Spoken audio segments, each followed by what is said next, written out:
But it was absolutely horrifying. I mean, to see her in a seizure state, not being able to think or do anything, not knowing what that meant, was absolutely horrifying in every way.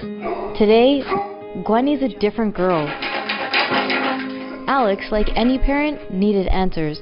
I felt I had two choices. One was to completely go mental breakdown. Two was to kind of delve into it and understand what was happening to her. She was diagnosed with epilepsy and was having around 40 to 50 seizures a day. They ranged from tonic to myoclonic. Even if she wasn't having a seizure we could see, she was having constant epileptic seizure activity in her brain. Called subclinical seizures. Because of the frequency, these are the ones that could cause brain damage. They did CT scans right away, and the results of the EEGs were alarming. Almost constant subclinical seizure activity, which means there was basically, in layman's terms, misfiring going on all the time. She was on 9 different medications. Kept hoping the next one would work, the next one would work. Despite all of her doctor's efforts, none improved the subclinical activity. Hey, can I get a hug? At the age of 2, Gwenny was developmentally stuck at a 4-month-old level. Alex then decided to take his daughter's health into his own hands and read everything he could find about epilepsy. I was looking to understand what was happening to my daughter. I was looking to see if there was something that hadn't been thought of or had been ignored because of some other factor. And along that journey, I came across cannabis. Ah, cannabis. It's a hot topic right now in the health community, with tons of people like Alex coming forth with their success stories.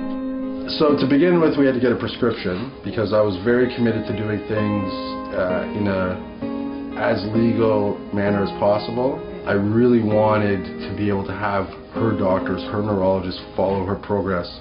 But admittedly, they didn't know enough about the use of cannabis as treatment. If nothing else is working and this might work, it's like, let's try it. Only one of Gwenny's doctors agreed to write the prescription based off the trust and faith that he had in Alex and his thorough research. But there was one problem. At the time, you could only legally purchase cannabis in its dry form, meaning you had to smoke it. I mean, that's an archaic law. The fact that a child would be asked in any way to ingest a medicine in an inhalation smoked vaporized form, it's ridiculous. Not to mention, specifically trying to dose an inhalation would be pretty hard.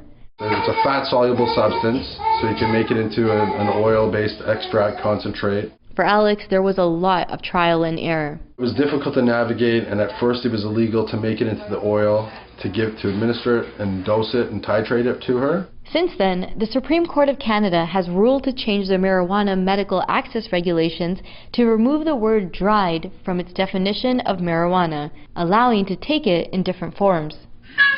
So last January she had been on cannabis oil for 5 weeks, and we didn't see a seizure for 5 days, 2 weeks, 3 weeks, 4 weeks, 5 weeks, no seizures, and then we went for an EEG and it showed no epileptic activity. I was like, wow, like this is the first thing that actually helped her.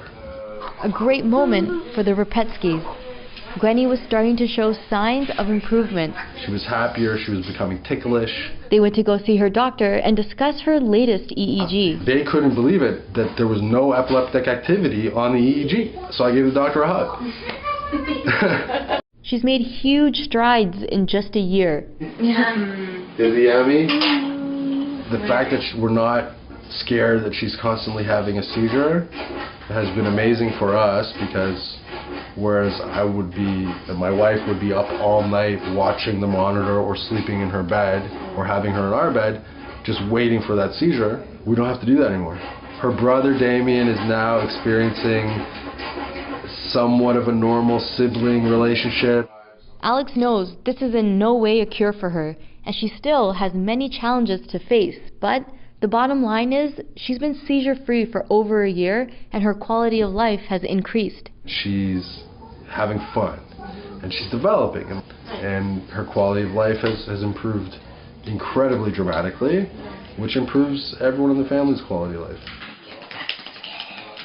What's needed is research and education, and for us to have an open dialogue about cannabis, cannabis oil, what it's doing, how it's working, so that doctors can become comfortable with the fact that this is another option for them.